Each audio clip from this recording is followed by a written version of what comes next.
Good morning, Grace Harbor. It's Dan. Happy Wednesday. After listening to the podcast yesterday, my daughter had a really good question, and I wonder if you have it too. She asked how the practice of silence, which we explored last week, was different from the practice of fasting, which is our focus this week.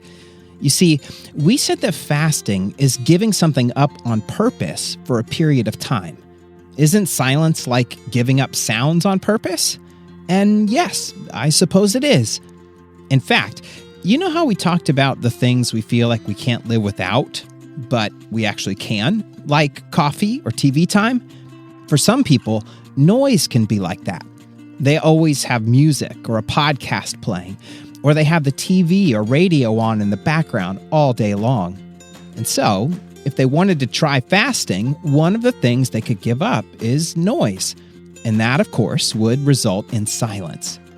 But though they might look very similar from the outside, silence and fasting have two slightly different focuses. Do you remember why we practice the discipline of silence? We quiet down the outside noise, and we quiet down the noise inside our heads and hearts so that we can better listen for God. When we practice fasting, we're still listening for God, but instead of quieting down the noise inside our heads and hearts, we're actually listening for that too. We're especially paying attention to when those inner voices say things like, "I want that," or "I need that." We're listening for the things our hearts or minds keep asking for, and we're listening to those desires so we can learn from them. Now, again, as we said earlier this week, it is okay to enjoy and even want some of the good things God has placed in this world. When I see a commercial for a hot pepperoni pizza, I usually want a hot pepperoni pizza. That's normal. But if I started to think, if I don't get a hot pepperoni pizza, my whole day is ruined, that's a problem.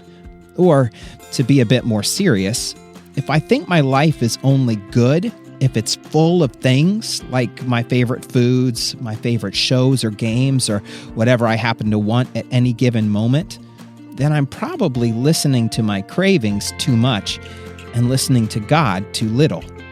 Here's something I'd love for you to talk about as a family. We've been talking about things like pizza and TV and coffee, things that are nice, but we can live without. But what kinds of things do you think God would say a good life is actually full of? If you need more time, you can pause the podcast, and I'll be right here when you get back.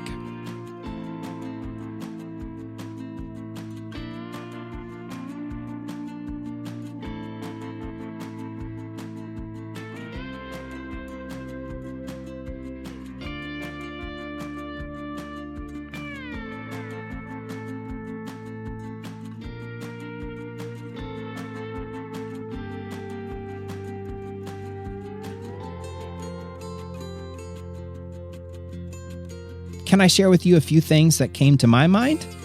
I think God would say that a good life is full of things like love and joy and connection to other people. I would imagine that if I had amazing coffee every morning, hot pepperoni pizza for dinner every day, and I could watch anything I wanted whenever I wanted, but I didn't have love or joy or connection to other people, I wouldn't actually think my life was very good. Don't get me wrong, I'd probably enjoy the first week, but then it might start to feel empty. You see, part of what we're doing when we practice fasting is that we're choosing to give up things that we enjoy so that we recognize that we really can live without them. It's like telling our hearts and minds, yes, those are good things, but we can live without them because they're not really what life is all about.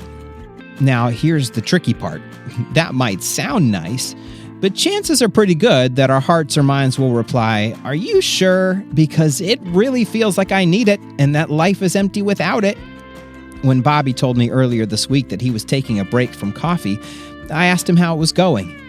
He said it was really hard at first, especially since he spends most of the day making coffee for other people. But over time, as he has another good day without drinking coffee, it's getting easier. It's almost like he's shrinking the place coffee had in his heart and mind back down to the right size, turning it from something he thought he couldn't live without back into something he could enjoy. And you know, That gives me an idea for something you could do together during your wind down time tonight that includes one of our core disciplines. Name some of the things you really enjoy. So I might name my morning cup of coffee. And then express your gratitude to God, reminding yourself that all of these good things come from God. All right, let's close out our time together in prayer. If you want to, you can close your eyes and fold your hands.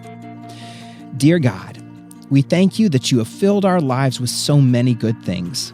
Sometimes we can begin to think that these things are the keys to a good life, when it's really you and your love. Help us to give everything the right amount of space in our lives, including giving you the very center. Amen. Okay, Grace Harbor, have a wonderful day, and I'll catch you tomorrow.